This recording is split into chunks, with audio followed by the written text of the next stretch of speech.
जम्मू कश्मीर के साबिक वज़ीर आला डॉक्टर फारूक अब्दुल्ला ने नई हुकूमत की तश्कील पर वज़ीर आज़म नरेंद्र मोदी को मुबारकबाद दी है।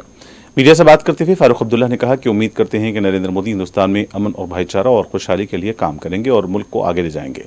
उन्होंने रियासी में पेश आए वाक़े की भी सख्त मज़म्मत की है। point today is that new government has been formed in Delhi, and I want to congratulate the Prime Minister for his third term.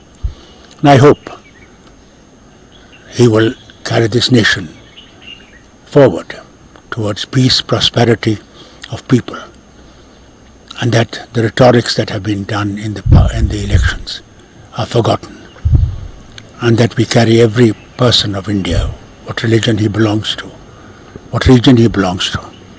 The Prime Minister has to carry them all together. That is the message that the election has given. As you raised the very important point about the incidents. I think not only these incidences, the hatred that has been created in the nation, he has to mend that hatred.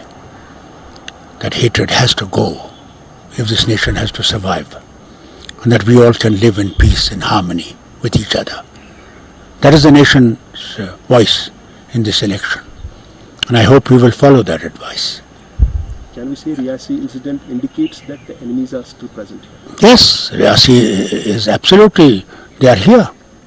You have seen this in Punch, you have seen this in Mender. It has not died. They are still there. How much it will affect in future, whether it is an election or... You see, the point is not only election. I am afraid, I hope they take care of the Amarnath Yatra, that nothing like this happens. And I'll request every person of the state to see that that Yatra goes peacefully.